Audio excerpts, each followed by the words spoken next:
नमस्कार साथियों, स्वागत है आपके अपने YouTube चैनल पर।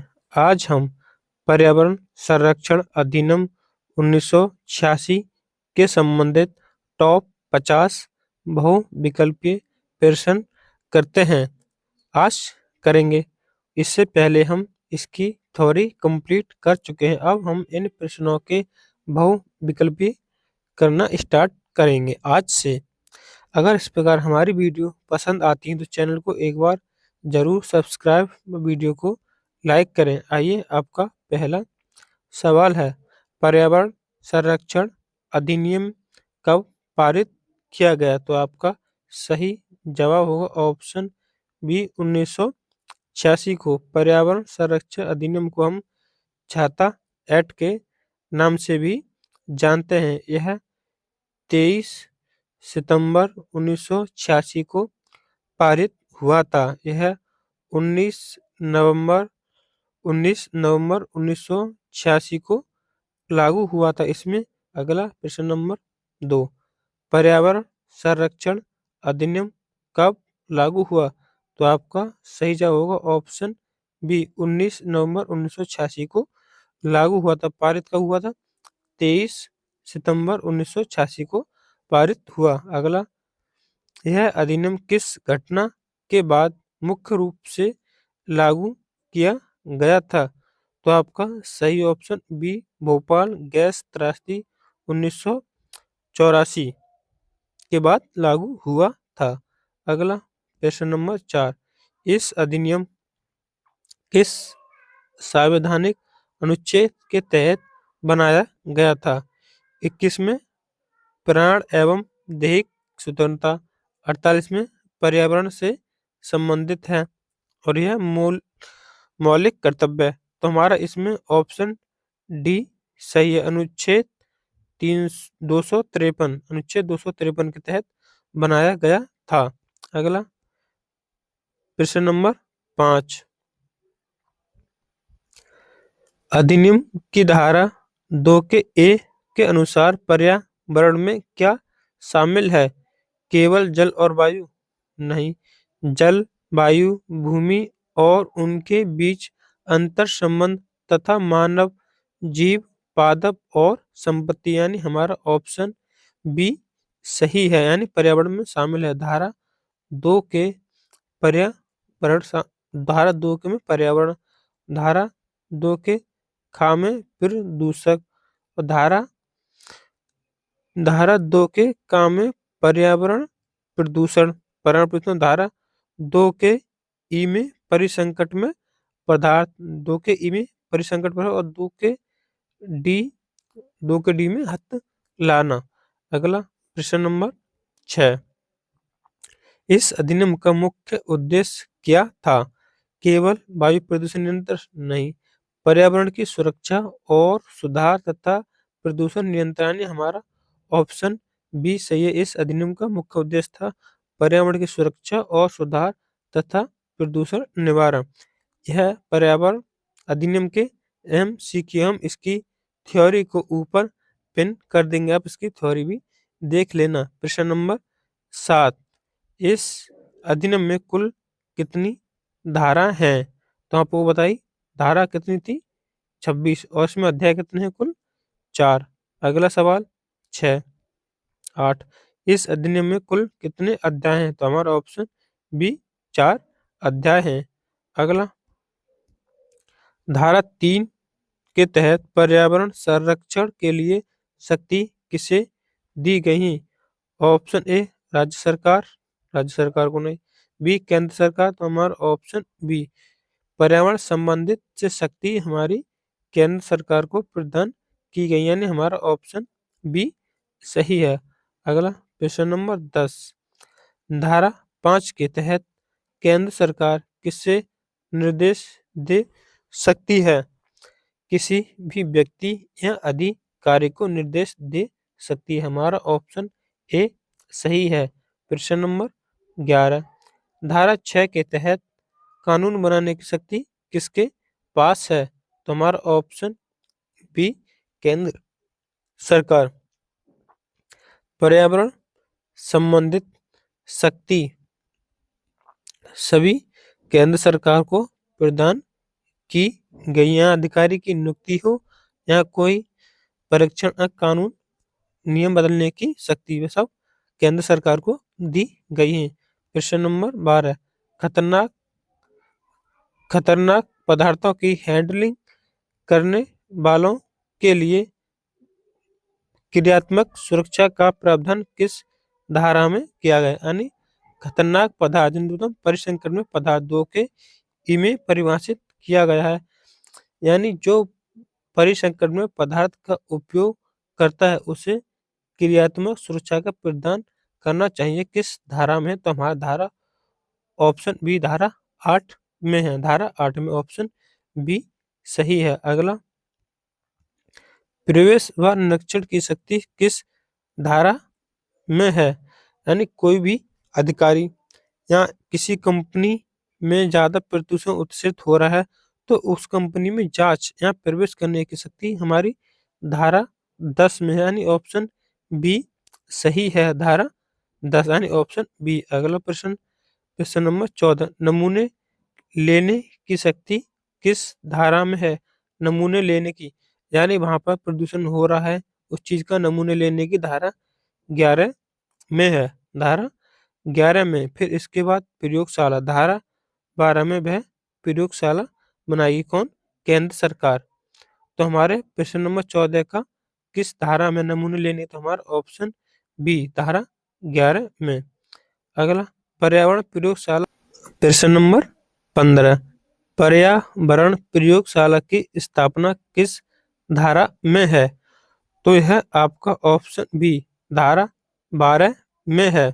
प्रयोग यानी पर्यावरण संबंधित से प्रयोगशाला कौन बनवा सकता है? वो है केंद्र सरकार। जितनी आवश्यकता है उतनी बनवा सकती है। यानी धारा 12 ऑप्शन बी सही है। अगला प्रश्न नंबर 16 कंपनी द्वारा अपराध के लिए उत्तरदायित्व किस धारा में है? तो धारा ऑप्शन सी धारा 16 में है। अगला सवाल धारा 18 अगर दंड का प्रावधान यानी उल्लंघन करने पर किस धारा में है? तो धारा 15 ऑप्शन ए सही है। धारा 16 में कंपनी द्वारा किया गया अपराध। अगला सवाल यदि उल्लंघन का अधिकतम दंड क्या है? उल्लंघन का अधिकतम दंड क्या है? तो हमारा ऑप्शन ए 5 वर्ष कारावास या 1 लाख रुपए या दोनों हो सकते हैं। यह धारा किस में है? 15 में। दंड का प्रावधान कितने? 5 वर्ष का कारावास या 1 लाख रुपए जुर्माने या दोनों। अगला यदि उल्लंघन जारी रहता है तो अतिरिक्त दंड कितना है? तो हमारा ऑप्शन ए 50,000 5,000 रुपए प्रति दिन। 5,000 रुपए प्रति दिन। अगला प्रश्न नंबर 20 गंभीर उल्लंघन चोट या मृत्यु पर दंड कितना है? तो हमारा ऑप्शन ए 7 वर्ष तक का कारावास। अगला प्रश्न नंबर 21 यह अधिनियम किसे अम्ब्रेला रिलेजिस्लेशन यानी इसे बोलते हैं छाता एक्ट कहा जाता है क्योंकि यह सभी पर्यावरण कानून को कवर करता है, क्योंकि यह केवल वायु प्रदूषण पर है, क्योंकि यह केवल जल पर है। तो हमारा ऑप्शन ए सही होगा क्योंकि यह सभी पर्यावरण कानून को कवर करता है, इसलिए हम इसे छाता एक्ट अम्ब्रेला रिजेक्शन कहते हैं। तो हमारा ऑप्शन ए सही है। प्रश्न नंबर 22 अधिनियम के तहत प्रदूषण मानक निर्धारित करने की शक्ति किसके पास है? तो ऑप्शन बी केंद्र सरकार को। अगला प्रश्न नंबर 23 अधिनियम किस अंतरराष्ट्रीय सम्मेलन के निर्णयों को लागू करने के लिए बनाया गया था? तो आपका सही जवाब होगा ऑप्शन बी स्टॉकहोम 1972। अगला धारा 7 के तहत उद्योग द्वारा क्या नहीं किया जाना चाहिए, यानी धारा 7 के तहत उद्योग द्वारा क्या नहीं किया जा सकता। यानी मानक से अधिक प्रदूषक उत्सर्जन उत्पादन करना। अरे उद्योग तो उत्पादन तो करेगा, सही है, कर्मचारी रखना कर्मचारी भी रखेगा। तो हमारा ऑप्शन ए सही होगा, मानक से अधिक प्रदूषक उत्सर्जित नहीं करेगा, हमारा ऑप्शन ए सही है। अगला,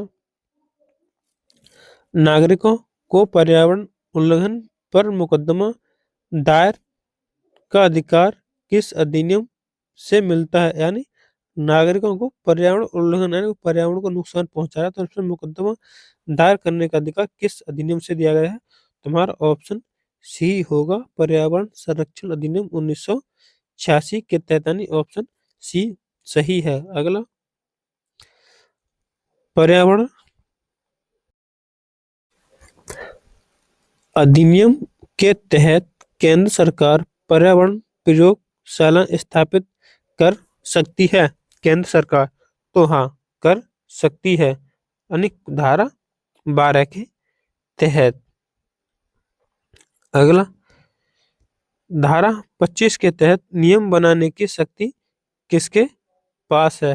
धारा 25 के तहत नियम बनाने की शक्ति किसके पास है।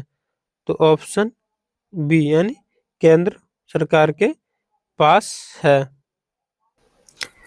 आपका प्रश्न नंबर 27, धारा ये तो हो गया। प्रश्न नंबर 28,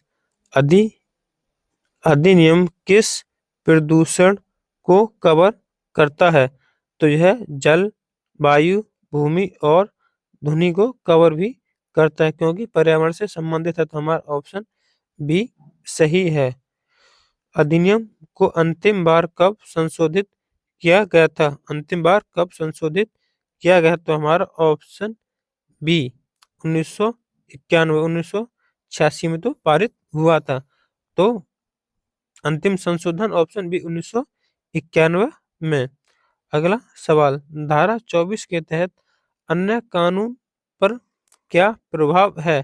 तो यह अधिनियम अन्य कानून पर प्रभावी है यदि विरोधाभास हो, तो हमारा ऑप्शन ए सही है। अगला, खतरनाक पदार्थों की परिभाषा। खतरनाक पदार्थों की परिभाषा किस धारा में दी गई है। तो मैंने आपको बताया था 2 के ई में, जिसे हम परिसंकट में पदार्थ कहते हैं, यानी खतरनाक पदार्थ। धारा ऑप्शन ए सही है, धारा 2 के ई में। अगला सवाल, अधिष्ठाता की परिभाषा किस धारा में है। इसे बोलते हैं हथ लाना, यह धारा 2 के डी में है, यानी हमारा ऑप्शन ए सही है। अगला, केंद्र सरकार धारा 3 के तहत क्या उपाय कर सकती है।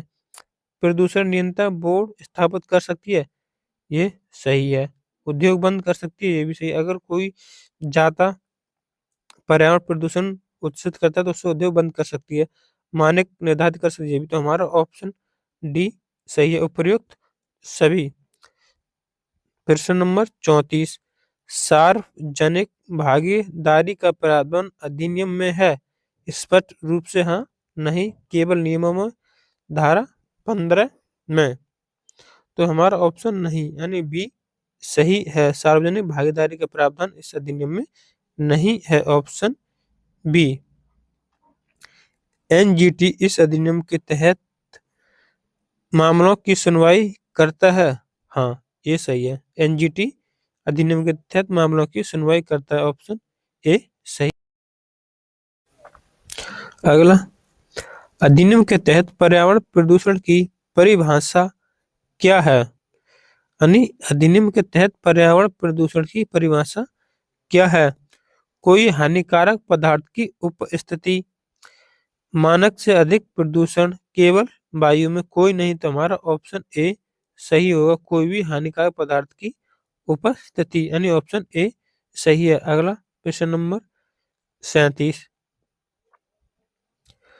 धारा 17 के तहत सरकारी विभाग द्वारा अपराध पर क्या प्रावधान है?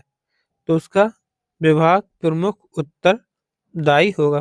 विभाग उसका उत्तरदायी होगा। अगला, अधिनियम किस पर्यावरण प्रदूषक कहता है? यानी अधिनियम किसे पर्यावरण प्रदूषक कहता है? कोई ठोस, तरल या गैस पदार्थ जो हानिकारक हो। तो हमारा ऑप्शन ए सही है। कौन सा? ऑप्शन ए सही है। अगला प्रश्न number 39, coastal regulation zone. Coastal regulation zone अधिसूचना इस अधिनियम के तहत जारी की गई है। हाँ, की गई है। तो हमारा ऑप्शन ए सही हो जाएगा। Question number 39, ozone ozone depleting substances नियम इस अधिनियम के तहत है। हाँ, हमारा ऑप्शन ए सही है, इसके अधीन है। अगला, अधिनियम की कमजोरी क्या है? इस अधिनियम की कमजोरी क्या है? तो हमारा ऑप्शन ए अत्यधिक केंद्रीकरण, यानी इसमें नियम बनाने की शक्ति केंद्र के प्रकार कोई परिवर्तन करे तो केंद्र के पास, मतलब सब चीज केंद्र के ही पास है। अगर आपको हमारी वीडियो पसंद आ रही हो, चैनल को एक बार जरूर सब्सक्राइब करें। अगला, धारा 19 के तहत शिकायत कौन दर्ज कर सकता है? यानी धारा 19 के तहत शिकायत कौन दायर कर सकता है? कोई भी व्यक्ति दायर कर सकता है नोटिस के बाद। यानी हमारा ऑप्शन ए सही है, कोई भी व्यक्ति शिकायत दर्ज कर सकता है। प्रश्न नंबर 43, इस अधिनियम के तहत ऑडिट का प्रावधान है। ऑडिट का प्रावधान है। तो ऑप्शन ए नियमों में ऑडिट करने का प्रावधान है। अगला प्रश्न नंबर 44, बायोमेडिकल वेस्ट नियम इस अधिनियम के तहत हैं। तो हाँ है। ऑप्शन ए नहीं तो नहीं, स्वास्थ्य मंत्रालय इसमें काम मत वाली नहीं। तो हमारा ऑप्शन ए सही है। अगला प्रश्न नंबर 45, ई वेस्ट मैनेजमेंट नियम किस अधिनियम के तहत है? ई वेस्ट मैनेजमेंट किस अधिनियम के तहत है? तो हमारा ऑप्शन ए पर्यावरण संरक्षण 1986 के तहत। अगला, प्लास्टिक वेस्ट नियम इस अधिनियम के तहत जारी है। तो हमारा ऑप्शन ए सही है। हाँ। अगला 47, इस अधिनियम के तहत पर्यावरण प्रभाव आकलन EIA अधिसूचना जारी की गई है। यानी डी। हाँ, की गई है, लेकिन कब? 2006 में। तो हमारा इसमें ऑप्शन डी सही होगा। ए और सी दोनों सही हैं। ए भी दोनों सही हैं। नेशनल ग्रीन ट्रिब्यूनल यानी NGT की स्थापना किसके तहत हुई? अलग अधिनियम में, लेकिन EPA मामलों की सुनवाई। यानी हमारा ऑप्शन ए सही है। प्रश्न नंबर 49, अधिकतम अधिनियम में शोर प्रदूषण को शामिल किया गया। हाँ, यानी अधिकतम शोर होता है तो वह इसमें शामिल किया गया है नियमों के माध्यम से। यानी हमारा ऑप्शन ए सही है। प्रश्न नंबर 50 और लास्ट सवाल, पर्यावरण प्रदूषण अधिनियम को अम्ब्रेला एक्ट क्यों कहते हैं? पर्यावरण संरक्षण अधिनियम को अम्ब्रेला एक्ट क्यों कहते हैं? क्योंकि यह सभी पर्यावरणीय मुद्दों को कवर करने वाला व्यापक कानून है। यह रिपीट प्रश्न है, तो आपको पहले बताया ऑप्शन ए इसमें सही है। अगर आपको हमारी यह वीडियो पसंद आई तो चैनल को जरूर सब्सक्राइब और वीडियो को लाइक करें। जय हिंद, वंदे मातरम।